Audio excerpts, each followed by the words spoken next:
ఓం శుక్లాంబరధరం విష్ణుం శశివర్ణం చతుర్భుజం ప్రసన్నవదనం ధ్యాయే సర్వవిఘ్నోపశాంతయే. ఓం శ్రీకృష్ణ పరబ్రహ్మణే నమః. శ్రీమద్భగవద్గీత అద షష్ఠోధ్యాయః ఆత్మసంయమయోగః. 21వ శ్లోకం. సుఖమాత్యంతికం యత్తద్ బుద్ధిగ్రాహ్యమతీంద్రియం వేత్తి యత్ర న చైవాయం స్థితచ్చలతి తత్వతః. ఆత్మదర్శనం కలిగితే అనుభవానికి వచ్చే సుఖం అత్యంతికం, అంటే దానికి మొదలు తుది లేదు. ఆ సుఖం ఇంద్రియములకు అందదు, అంటే ఆ సుఖాన్ని అనుభవించాలే కాని కళ్ళతో చూడలేము, చెవులతో ఆ సుఖం గురించి వినలేము, బుద్ధితో కూడా ఆ సుఖం ఇలా ఉంటుంది అని నిర్వచించలేము. మాటలకందని సుఖమది. ఆ సుఖానుభవము నుంచి చెలించటానికి, అంటే బయటకు రావటానికి యోగి ఇష్టపడడు. ఆ సుఖంతో కూడిన అనుభవం ఇంకా ఇంకా కావాలని కోరుకుంటాడు. ఆ లౌకిక స్థితిలోనే ఉండిపోవటానికి ఇష్టపడతాడు. బాహ్య సుఖాలు ఇంద్రియములతో అనుభవిస్తాము. ఈ సుఖం మనస్సుతో అనుభవిస్తాము, నిర్మలమైన బుద్ధితో అనుభవిస్తాము. మనస్సు బుద్ధి నిర్మలంగా ఉంటే పరమానందం అనుభవించటానికి యోగ్యం అవుతాది. కాబట్టి ఈ సుఖము బుద్ధి నుండి కలిగేది, అంటే బుద్ధి గ్రాహ్యము అని చెప్పారు. బుద్ధి అంటే జ్ఞానం అని కూడా అర్థము. అంటే ఈ సుఖము బయట ప్రపంచంలో దొరికితే వస్తువుల వలన మనుషుల వలన కాకుండా మనలో ఉన్న ఆత్మజ్ఞానం వలన కలుగుతుంది అని అర్థం. అతీంద్రియం అంటే ఇంద్రియములకు అతీతమైనది, ఇంద్రియ సుఖముల కంటే గొప్పది. అంటే మనకు ఇష్టం వచ్చినవి తినటం వలన, ఇష్టం వచ్చినవి చూడటం వలన, వినటం వలన, తాకటం వలన, మాట్లాడటం వలన కలిగే ఆనందం కేవలం క్షణికానందమే. ఎల్లప్పుడూ ఇంద్రియ సుఖములతో కాలక్షేపం చేసే వాళ్ళకి ఈ ఆత్మానందం గురించి తెలిసే అవకాశమే లేదు. ఈ సుఖము ఆత్యాంతికం అని కూడా అన్నారు. అంటే ఈ సుఖమునకు ఆది లేదు, అంతం లేదు. బాహ్య సుఖముల మాదిరి ఈ రోజు ఉండి రేపు పోయేది కాదు, ఎప్పటికీ తరిగిపోదు, ఎటర్నల్ అని చెప్పవచ్చు. ఇటువంటి ఆత్మానందాన్ని పొందిన యోగి అచ్చట నుంచి కదలడు. అంటే సాధకుడు ఒకసారి ధ్యానయోగంలో ఉన్న సుఖానికి అలవాటు పడితే అక్కడ నుంచి కదలడు. ఎప్పుడూ అదే కావాలని కోరుకుంటాడు. అమృతం తాగటానికి అలవాటు పడ్డవాడు ఆ అమృతాన్ని వదలడు, ఇంకా ఇంకా కావాలంటాడు. అనంతమైన ఆనందాన్ని పొందినవాడు తాత్కాలికమైన విషయ సుఖముల కొరకు పాకులాడడు. అటువంటి వాడు ఉద్యోగం చేస్తున్నా, వ్యాపారం చేస్తున్నా, విద్యాభ్యాసం చేస్తున్నా, ఏ పని చేస్తున్నా అతని మనసు బుద్ధి ఆత్మానందాన్ని అనుభవిస్తూ ఉంటుంది.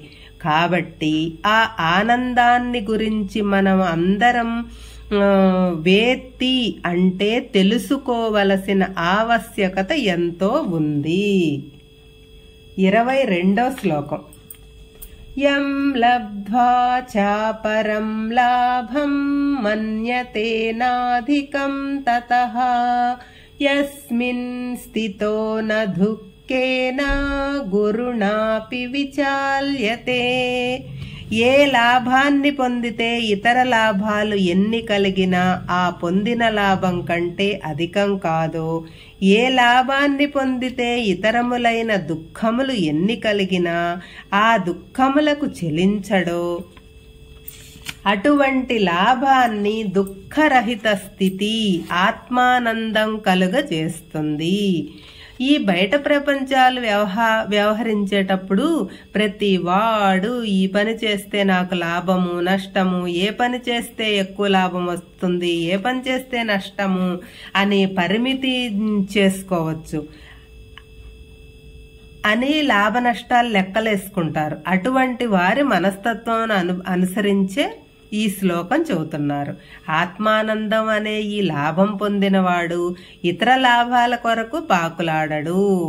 ఇదే సర్వోత్తమమైన లాభం అని తెలుసుకుంటాడు. ప్రాపంచిక విషయముల వలన కలిగిన లాభాలు కొద్ది కాలంలో నశించిపోతాయి. ఒక్కోసారి ఆ లాభాలను అనుభవించటానికి మనం ఈ లోకంలో కూడా ఉండము. కానీ ఈ లాభము ఇహలోకంలోనే కాదు, పరలోకంలో కూడా మనకు పరమ శాంతిని చేకూరుస్తుంది.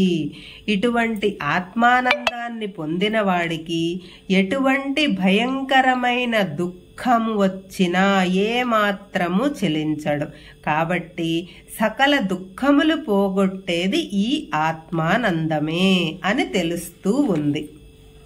స్వప్నంలో మనం ఎన్నో కష్టాలు పడ్డట్టు కలగంటాం. మెలకు వచ్చి చూస్తే అవేవి ఉండవు. అదే మాదిరి ఆత్మానందం పొందిన వాడికి ఒకవేళ కష్టాలు వచ్చినా అవి స్వప్నంలో వచ్చిన కష్టాలు మాదిరే చెదిరిపోతాయి. అదే ప్రాపంచిక విషయముల వలన కష్టాలొస్తే చిన్న కష్టమైనా దానిని పెద్దదిగా ఊహించుకొని తలకిందులైపోతాం. కానీ ఒకసారి ఆత్మానందం అనుభవంలోకి వస్తే ఇటువంటి దుఃఖములు ఎన్ని వచ్చినా యోగి అనేవాడు ఏ మాత్రం చెలించడు.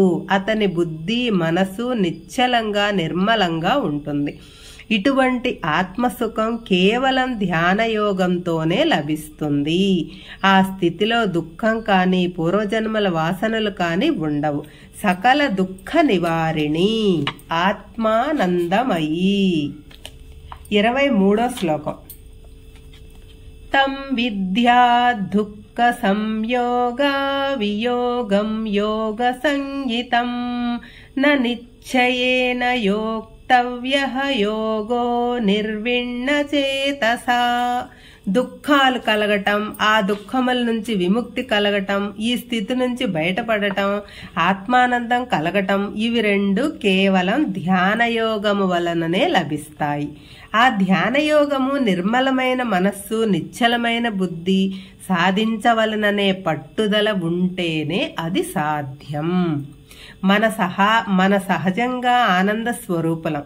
కానీ ఈ ప్రాపంచిక విషయాల్లో లీనమై వివిధములైన దుఃఖాలు కొని తెచ్చుకుంటున్నాం. అంటే ధనము కానీ, ఆస్తి కానీ, పదవి కానీ రావడం పోవటం, బంధువుల జన్మ మరణాలు, వాటి వలన సుఖములు దుఃఖాలు కలగటం, మరలా ఆ సుఖాలు దుఃఖాలు పోవటం, ఇవి ప్రపంచంలో సామాన్యంగా జరుగుతుంటాయి. కానీ ఒక్కసారి ఆత్మదర్శనం కలిగితే దుఃఖములు రావడం పోవటం అనే మాట కూడా వినిపించదు.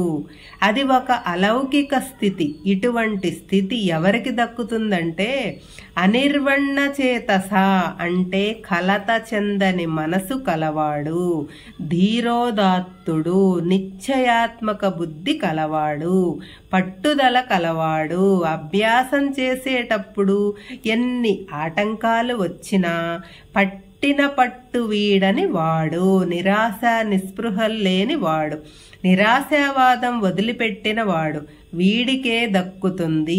ఒకవేళ ఆటంకాలొచ్చినా వాటిని భగవంతునికి వదిలిపెట్టి సాధన కొనసాగించాలి. అప్పుడే సాధన పూర్తవుతుంది. హరే కృష్ణ.